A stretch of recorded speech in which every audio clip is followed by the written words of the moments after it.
A Navy ship that started its life supporting oil rigs is changing tack to protect the Pacific Ocean from old warships leaking oil.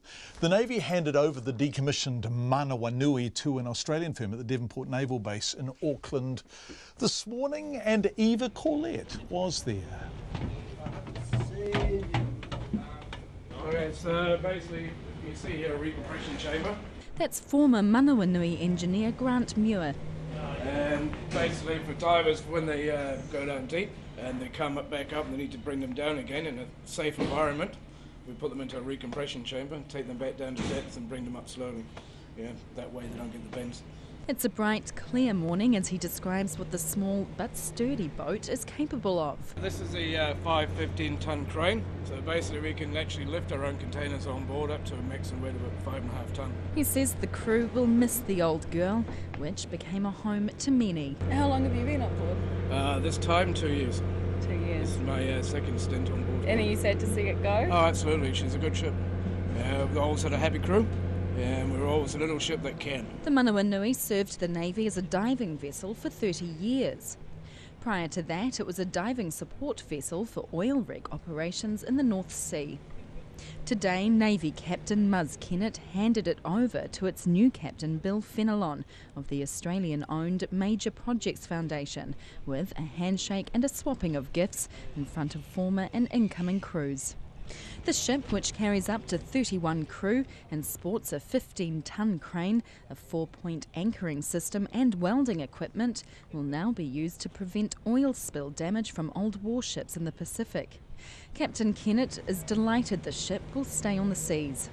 Although their focus won't be on ordnance and it's more on ships and removing oil, it's still similar type of work. So I'm really excited it's gone to the foundation, and that I think it's a real worthy cause and a good thing for the ship to continue her life at sea rather than at the bottom of it. The 43-metre-long ship's home port was at Whitianga, and Captain Kennett says the community will miss it. Our final week there was just amazing, with people coming down to the ship and supporting us and waving us goodbye. I must admit I had a tear in my eye the day we left our home port.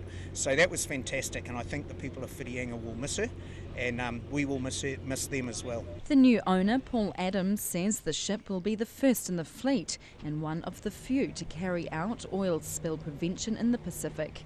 And for Mr. Adams, a hobbyist diver, it's something of a personal quest.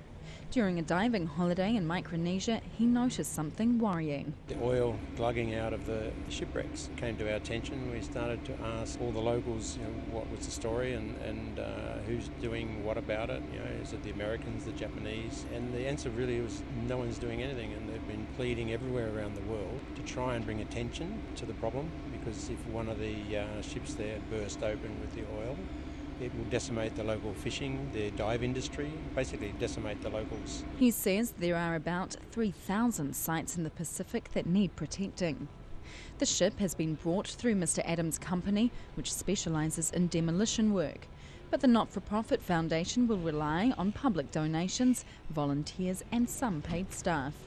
And the new captain, Bill Fenelon, is more than happy to sign himself up.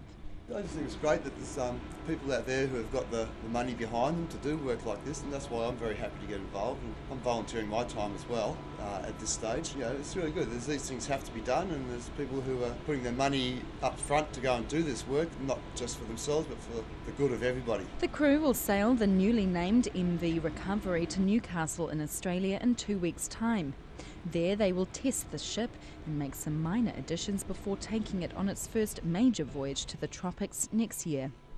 I tamaki makaurau mo te hōtaka o te ahiahi nei, ko Eva Corlett tēnei.